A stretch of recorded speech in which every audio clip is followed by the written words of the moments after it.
कहा गया है कि जिंदगी में जो अच्छी चीजें रहें उसे ग्रहण करना चाहिए। जैसे सार सार को गई रहें थोथा दे उड़ा।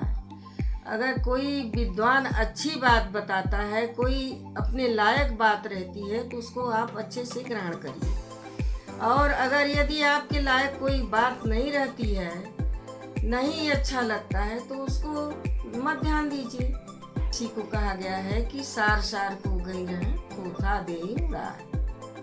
हाँ, मतलब ये है कि आपके सामने सभी प्रकार की चीज़ें हैं, अच्छी चीज़ें हैं, खराब चीज़ें हैं, लेकिन आपको जो चाहिए कि सारी अच्छी चीज़ों को अपनाइए, जो खराब चीज़ें हैं उनको हटा दीजिए। तो वहीं पे ये चीज़ ये मुहावरा जो है प्रयोग अच्छा, तो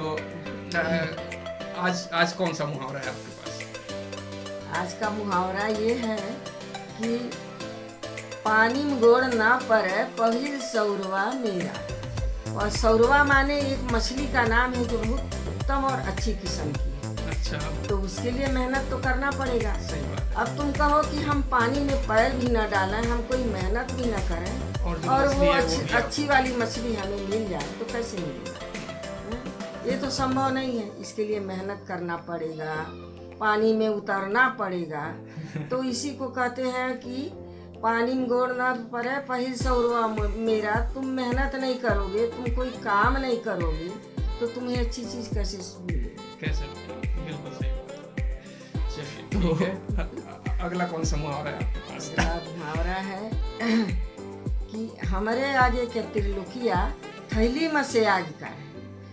जो कि कहने का मतलब कि कल का छोकरा और जो बुद्धि में भी कम, अनुभव में भी कम हमसे, लेकिन हमसे बड़ी बड़ी डींग हाँकता है, बड़ी बड़ी बातें करता है जो उसके लिए उचित नहीं है।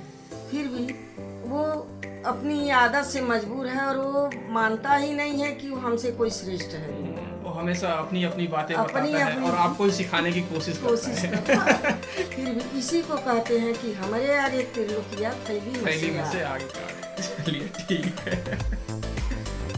तो अभी कौन सा मुहावरा है हमारे पास? मुहावरा ये है, बहुत अच्छा मुहावरा है। कहा गया है कि मान सहित विष खाई के शंभु भयो जगदीश। बिना मान अमृत पिए राहु कटायो शीश। अच्छा। आदमी को अगर इज्जत के साथ कोई कठिन काम भी करना पड़ता है तो उसे करने के लिए उसको हिचक नहीं होनी चाहिए, हिचकना नहीं चाहिए। उसको सम्मान के साथ उस काम को निपटाना चाहिए, भले ही उसमें कितना हो भी कठिनाइयों का सामना करना पड़े। और यदि कोई ऐसा काम है जो अपनी इज्जत और प्रतिष्ठा के खिलाफ है, उसमें भले ही आपको बहुत अच्छा आमदनी हो या बहुत मिले कुछ भी, लेकिन उस काम को आप मत करिए, क्योंकि वो आपकी इज्जत के खिलाफ है। इसीलिए कहा गया है कि मान सहित विष खाई के शंभु भयो जगदीश। मतलब मान के साथ, इज्जत के साथ शंकर जी हैं जो वो विष खा करके जगदीश का नाम दिया गया उनको। और बिना मान अमृत पिए राहु कटायो शीश। और बिना मान और बिना इज्जत के राहु नाम का राक्षस जो था अमृत का पान किया, अमृत को पिया, लेकिन फिर भी उसको अपना सिर कटवाना ही पड़ा। तो मान सहित विष खाई के शंभु भयो जगदीश। बिना मान अमृत पिए राहु कटायो शीश।